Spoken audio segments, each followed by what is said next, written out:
ورکو زور وباسه څه ویله ها بیا وکړو پې بس تاسو موږ څه خبرو وکړو بچي تاسو مسلمانان یو که کافران تیز ګڼئ ورسه مسلمانان تاسو څو کسان یو دې ماشومې سره لس کسان دې سره څومره وخت نه یو تاسو 3.5 کاله چوپ شو 3.5 کاله کېږي چې تاسو ورسره یې دې ته ولې راغلي یې دا ولې بازار وبچې دا ولې تنګ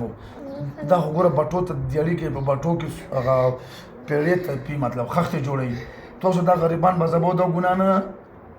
ګناه ده که نه پرې بس ما څه خبره وکړو صحیح خبره کوم ځم بیا سزا نه بچوم تکلیف هم نه ورکوم صحیح حال راته وایو لس کسان یو او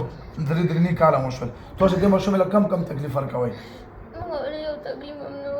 تاسو په څه کوئ چې تاسو راشئ بي دا خو بټو کې خښتې جوړوي تاسو دا چې بټو کې خښتې جوړوي او تاسو پرې راشو دې نه خښتې هم پاتې شي او هر څه پاتې شي او د غلاګانې تاسو کې څوک کوي غلاګانې موږ نه کوو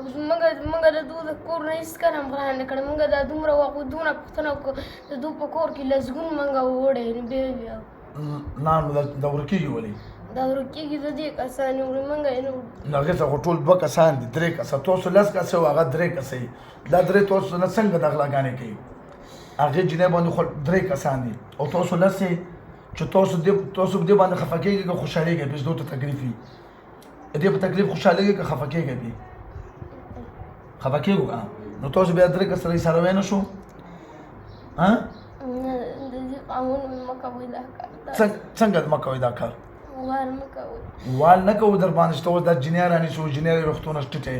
د دې ولا پیریان تاسو سمبالوی نه شئ چې تاسو 10 کسان یې هغه 3 موږ واړئ څنګه واړئ 10 واړه واړئ دې ماشومې تاسو ځئ که سزاوار هم کړ دلته بیا پرې راڅو که کړم درته راواخلو من سوځم هېڅ شی به هم نه وایو او که بیا دې په بدن راغلو یا بټو کې خښتې دي جوړولې یا تاسو پرې راغلو بیا بس بیا مکمل به دې کور نه هجرت کوئ تاسو 10 واړه او که بیا پرې راغلو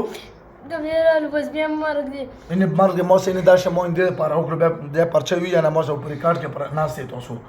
که بیا دې په بدن باندې راغی یا په خښتو جوړېدو کې یا په کور کې او یا دا خراب کړه او یا پې حاضر شوی بیا به ګوره بل ځل یې نه معاف کوم زه به تاسو 10 واړو تر هغې سزا ورکوم چې مړه کړي مې نه صحیح نه تاسو به چېرته ځئ اوس خپل کور له به ځئ تاسو کورونه چېرته دي ځئ به ته او که دوکه مو کړه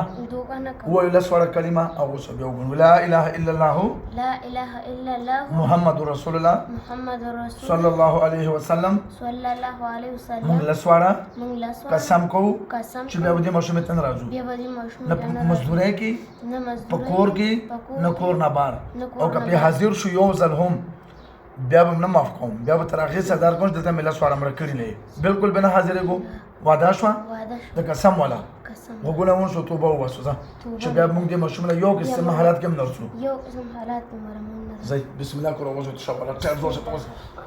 ورکو تو شابه ټیر زور سره اوچت زور سره وځه له 10 واړه مه غځه ولې ها ولې شیخ الدین